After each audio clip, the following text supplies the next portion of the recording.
சிரிப்பவர்கள் சிரிக்கட்டி மீது ஆடவர் சிரிப்பு ஆடவர் சிரிப்பு. வணக்கம்.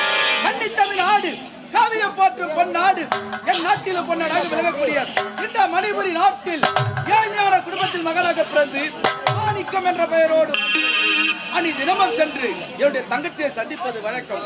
இப்போ இதை செல்லுகின்றேன், என்னுடைய தங்கச்சியை சந்திக்கின்றேன்.